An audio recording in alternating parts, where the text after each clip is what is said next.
J'ai injecté le virus dans le cœur battant de l'entreprise à 3 heures du matin, les doigts tremblants sur le clavier, et j'ai souri en voyant les serveurs hurler leur agonie numérique. Mon meilleur ami, ce serpent en costume 3 pièces, avait volé mon code salvateur et m'avait jeté au loup, me laissant accusé de sabotage pour un crime qu'il avait commis des années plus tôt. Et quand le PDG, ce vieil aristocrate aux yeux froids comme la Seine en hiver, a découvert la vérité enfouie dans les lignes de code, il n'a pas appelé la police. Il m'a tendu un cigare cubain et murmuré « Revenons à l'innocence perdue ». Paris, cette ville de lumière factice et d'ombre vorace, m'a toujours paru comme un échiquier géant où les pions comme moi finissent broyés sous les bottes des rois. J'étais Alexandre Duval, 38 ans, un programmeur anonyme chez Technova, une multinationale nichée dans le 8e arrondissement, près des Champs-Élysées. On y fabriquait des logiciels de cybersécurité, ironie du sort, pour protéger les fortunes des élites françaises contre les fantômes du net. Mon bureau était un cagibi au sous-sol, éclairé par un néon qui clignotait comme un cœur en arythmie, et mes journées se noyaient dans des flux de données interminables. Tout a commencé par une nuit d'insomnie, en pleine canicule de juillet 2023. La tour Eiffel scintillait au loin par ma fenêtre crasseuse, mais je ne voyais que des lignes de code qui dansaient comme des serpents. J'avais détecté une faille dans notre système principal. Un verrou mal forgé qui aurait permis à n'importe quel hacker de main basse sur les comptes de millions d'euros. Des millions, oui, ceux des clients, banques, assurances, même le trésor public. Si ça explosait, Technova coulait, et avec elle, des emplois, des vies. J'ai passé 72 heures sans dormir à tisser un patch invisible, un code élégant, presque poétique, inspiré des algorithmes de Turing que j'étudiais en secret la nuit. C'était mon chef-d'œuvre, un bouclier impénétrable, avec une porte dérobée que j'avais laissée ouverte, par paranoïa, pour un jour où le monde tournerait mal. Le lendemain, je l'ai soumis à mon supérieur, Laurent Moreau, mon meilleur ami, depuis nos années à l'école polytechnique. Laurent, avec son sourire carnassier et ses cravates Hermès, était le Golden Boy de Technova. Fils d'un député UMP, il gravissait les échelons comme un alpiniste sans corde. « Alex, mon vieux, c'est du génie pur », m'a-t-il lancé en claquant mon épaule, ses yeux verts pétillants d'une joie trop vive. On a fêté ça aux zincs du coin, un pastis amer qui collait à la gorge comme un présage. Mais le lendemain, lors de la réunion du conseil, c'est lui qui a présenté le code. Comme sien. Une innovation maison, messieurs, signé Laurent Moreau. J'étais là, au fond de la salle de verre, muet comme une carpe, le cœur cognant contre mes côtes. La trahison n'était pas nouvelle, non. Elle remontait à 10 ans, à cette nuit pluvieuse de 2013, dans une ruelle de Montmartre. Laurent avait tué un homme, un rival jaloux qu'il avait surpris avec sa fiancée, une actrice ratée du Marais. Un coup de couteau, précis, dans le foie, comme on l'apprend dans les films noirs de Melville. J'étais témoin, ivre de vin rouge et de loyauté mal placée. « Alex, si tu parles, on finit tous les deux au fond de la Seine », m'a-t-il soufflé, le sang encore chaud sur ses mains. J'ai menti à la police, inventé une agression anonyme, et porté le poids de ce silence comme une croix. Pire, quand les soupçons se sont tournés vers moi. Un alibi bancal, mes empreintes sur la bouteille cassée, j'ai plaidé coupable d'une rixe mineure, payé une amende et effacé nos traces. J'avais sauvé son avenir, gommé son crime pour qu'il brille, et en échange, il m'offrait des tapes dans le dos et des promesses vides. À Technova, la roue a tourné vite. Après le « succès » de Laurent, on m'a muté aux archives numériques, un purgatoire de disques durs poussiéreux. Puis, le coup près, une accusation de sabotage mineur, des fichiers effacés, des backups corrompus. Du négligence criminelle, a tonné le RH, une femme aux lèvres pincées comme un citron. Laurent, assis en face, feignait la compassion. « Alex, c'est dur, mais tu comprends. » J'ai été viré sans indemnité, sans prime pour mon code qui avait sauvé l'entreprise d'un désastre. Des millions préservés, et moi, jeté à la rue comme un Kleenex usé. Paris m'a avalé, un studio exigu à Belleville, des nouilles instantanées, et des nuits hantées par le fantôme de ce couteau imaginaire. Mais la graine de la vengeance germait déjà. Dans mon patch, cette porte dérobée n'était pas un oubli. C'était un verre, dormant, lié à une clé cryptée que seul je possédais. Un jour, je l'activerais, et le code de Laurent, mon code volé, se retournerait contre lui, injectant un malware qui effacerait sélectivement les données sensibles. Pas tout, juste assez pour ruiner sa réputation, exposer ses magouilles internes, pots de vin de clients russes, fraude fiscale. J'ai attendu, ruminant dans les cafés enfumés de la Bastille, lisant Camus et Sartre pour anesthésier la rage. L'enfer, c'est les autres, murmurai-je en sirotant un café noir. Des mois passèrent. Laurent gravitait, promotion au poste de directeur technique, fêté au Fouquet S avec champagne millésimé. Moi, je survivais de pige freelance, codant pour des startups obscures dans le 13e. Puis, Le déclic, un email anonyme de Technova, une erreur de destinataire. Un rapport interne sur une anomalie dans le code principal, mon code. Il parlait d'une signature fantôme, des lignes qui ne collaient pas. Laurent paniquait, accusant des hackers chinois. J'ai ri seul dans mon lit, les murs suintant d'humidité. La première étape de ma revanche fut subtile. Un leak sur un forum dark web, des extraits du code avec des commentaires en français argotique, pointant vers Laurent. Le Golden Boy vole les idées de ses potes. Les rumeurs enflèrent comme une marée. À Technova, les murmures devinrent tempête. Laurent me contacta, voix suave au téléphone. « Alex, c'est toi ? Reviens, on peut arranger ça. Une prime, disons 50 000 €. J'ai raccroché, le cœur battant d'un plaisir acide. Mais il l'a su, bien sûr. Une semaine plus tard, 2 flics en civil frappèrent à ma porte, mandat pour harcèlement cyber.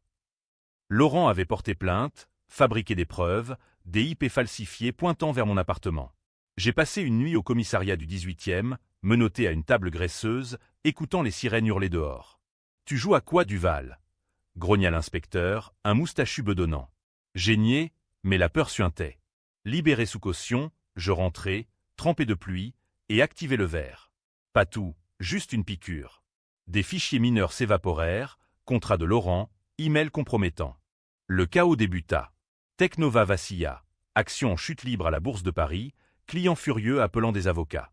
Laurent fut suspendu, son bureau vidé sous les flashs des paparazzis du Figaro. Il m'appela à nouveau, voix brisée. « Alex, arrête. C'est moi qui ai tout pris, d'accord ? Reviens, frère. » Frère. Le mot me noua la gorge. J'hésitai, une seconde, pensant à nos rires d'étudiants, au footing le long de la Marne. Mais le couteau de Montmartre scintilla dans ma mémoire. La vengeance n'est pas un sprint, c'est un marathon dans les catacombes de l'âme, où chaque pas résonne d'échos inavouables. Après le premier assaut numérique, Paris sembla retenir son souffle. Les journaux titraient « Crise chez Technova, sabotage interne », et mon nom flottait dans les sous-entendus comme une ombre sur les quais de la gare du Nord. J'avais loué un VPN anonyme, un café internet anonyme dans le quartier des Halles, pour orchestrer le tout. Mais Laurent, ce renard, ne se laissait pas abattre si facilement. Il contre-attaqua, mouvant, lisse comme l'huile d'olive sur une tartine. Un matin, alors que je mâchonnais un croissant rassis face à la fenêtre embuée, un coursier livra une enveloppe scellée. Dedans, une photo. Moi, 10 ans plus tôt, sortant de la ruelle de Montmartre, les mains tachées, pas de sang, mais d'une illusion photographique. Et une note, « Souviens-toi du couteau. Arrête, ou ça sort. » Mon estomac se noua. Il bluffait-il? Avait-il gardé des preuves? Je brûlai la photo dans l'évier, l'odeur âcre emplissant mon studio comme un exorcisme raté. Mais la peur s'installa, tenace, me rappelant que j'avais déjà porté ces chaînes une fois. Pourtant, je creusais plus profond. Dans les nuits solitaires, j'hackais les serveurs secondaires de Technova, pas pour détruire, mais pour exhumer. Et là, le secret enfoui, Laurent n'était pas qu'un voleur de code. Il détournait des fonds depuis des années, canalisant des millions vers des comptes offshore à Monaco. Pire, le meurtre de 2013 n'était pas un accident passionnel. La victime, un certain Pierre Lemoine, était un whistleblower qui avait découvert les fraudes. Laurent l'avait éliminé pour le faire taire, et moi, idiot loyal, j'avais scellé le tombeau. L'aral me consuma. Je contactai un journaliste freelance, un type cynique du Canard enchaîné nommé Duval, ironie du nom. « J'ai des docs », lui dis-je par tort. Il mordit, et bientôt, des articles fusèrent. Technova, le vol en col blanc. Laurent fut interrogé par la brigade financière, son visage blême sur BFM TV. Il jura innocence, accusant un complot de concurrents russes. Mais les preuves s'empilaient. Transfert bancaire, email codé. Le PDG, M. Henri Deveau, un septuagénaire aux manières de Louis XIV, convoqua une crise d'urgence dans la salle du conseil, sous les lustres en cristal. J'observais de loin, via un flux piraté. Deveau, avec sa barbe poivre et sel et son accent du sud-ouest, tonna « Moreau, si c'est vrai, vous êtes fini ». Laurent, acculé, lâcha une bombe, c'est Duval. Il a codé la faille initiale, par jalousie. Mensonge pur, mais il glissa une preuve falsifiée, un log bidouillé montrant mon IP sur les transferts. Soudain, j'étais le bouc émissaire. La police revint, cette fois avec un mandat d'arrêt pour fraude aggravée et complicité de meurtre. Meurtre.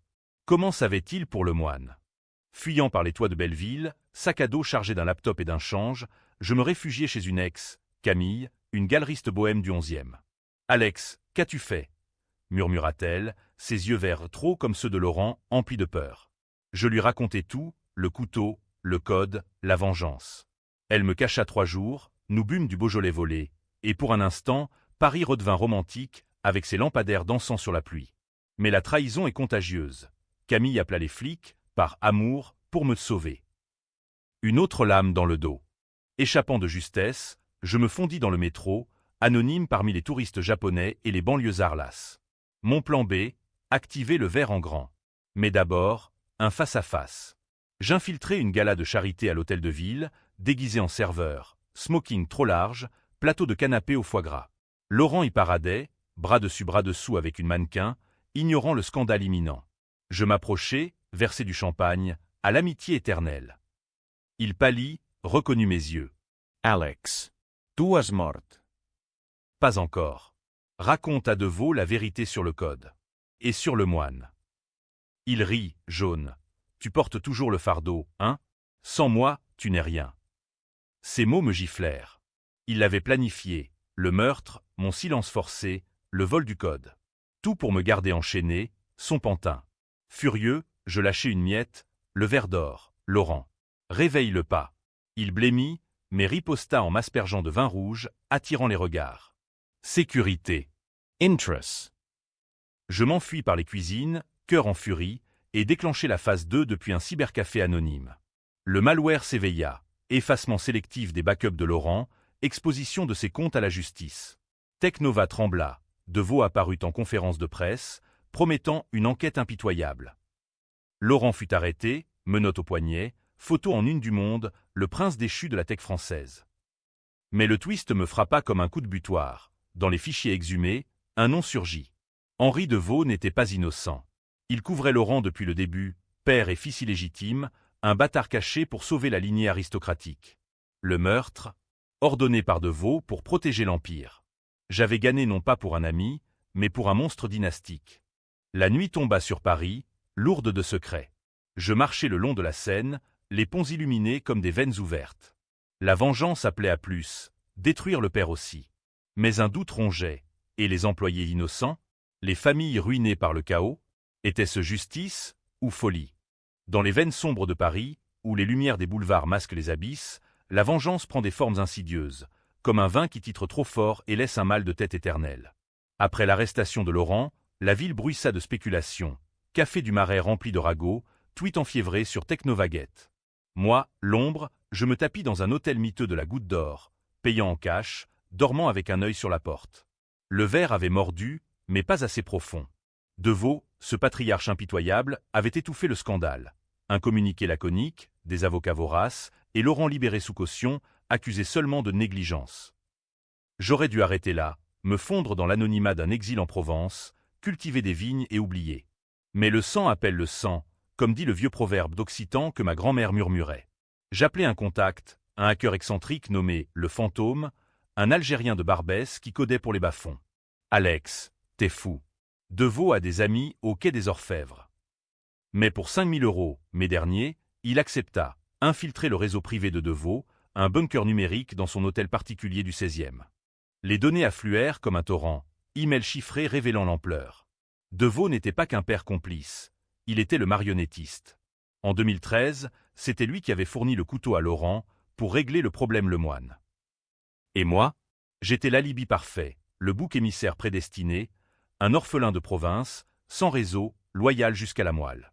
Pire, le code salvateur, Deveau l'avait sciemment laissé vulnérable pour un chantage interne, une assurance contre des rivaux. Laurent n'avait pas volé, il avait exécuté les ordres paternels et m'avait sacrifié pour effacer les traces. La révélation me terrassa.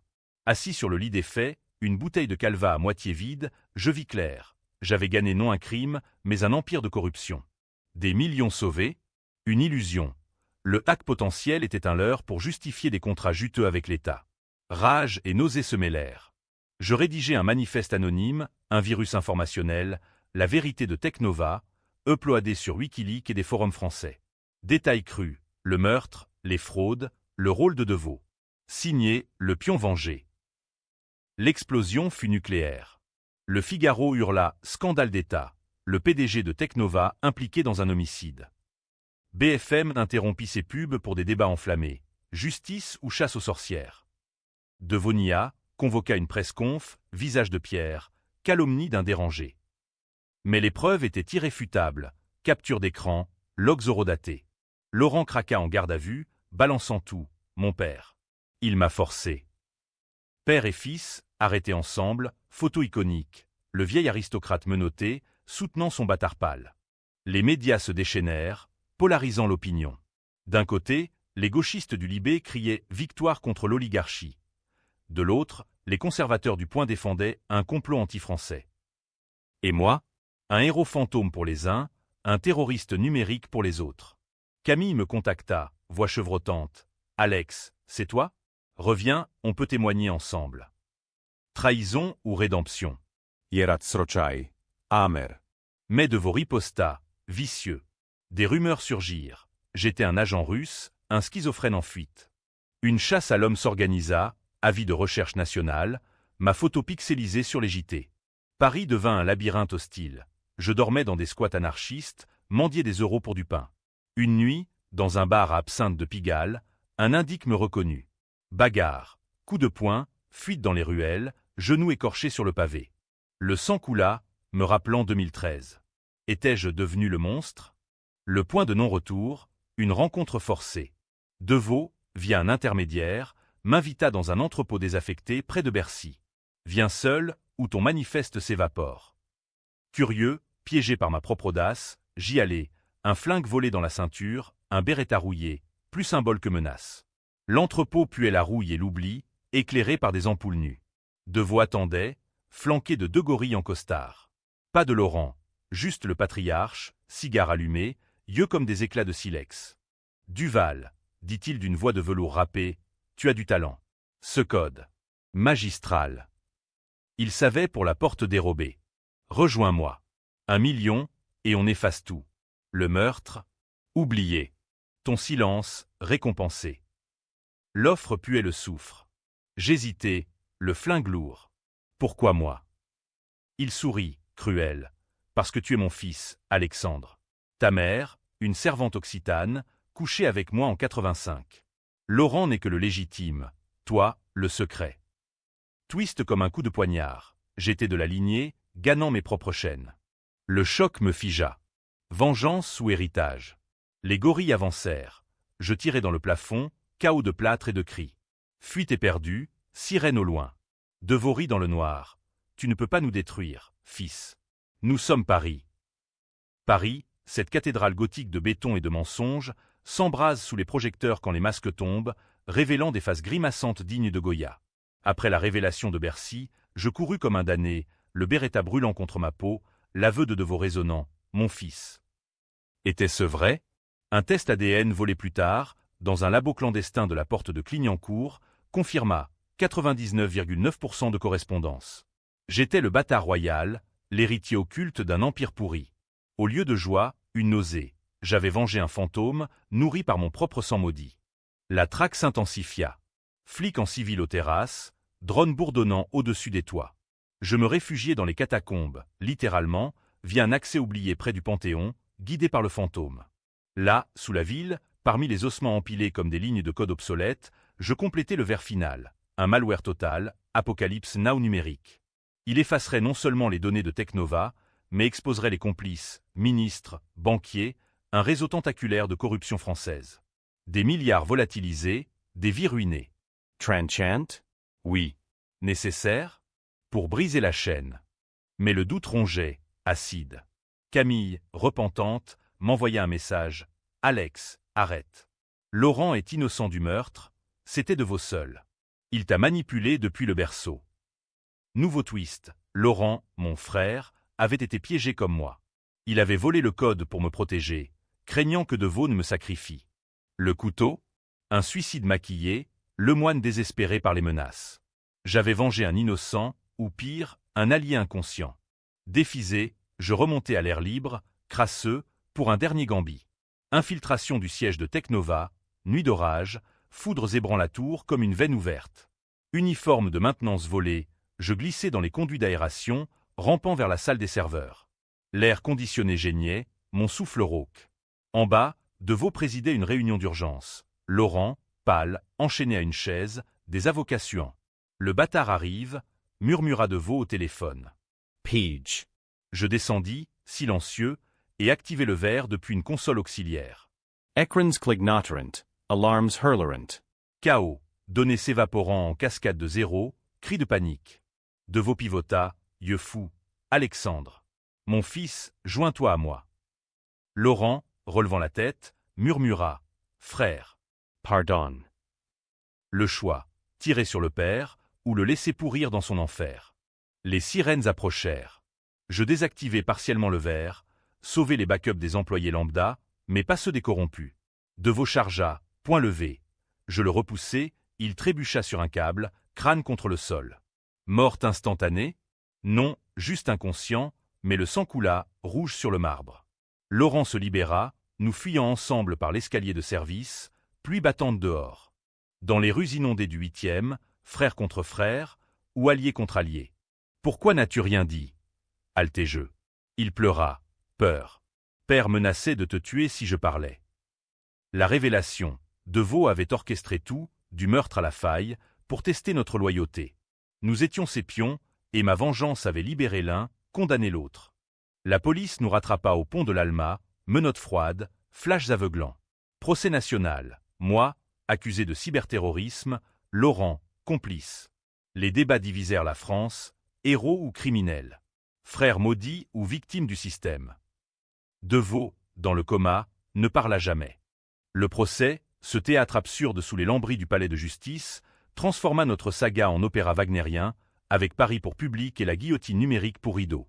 Assis côte à côte dans le box des accusés, Laurent et moi, frères de sang et de secret, affrontâmes les juges aux perruques poudrées.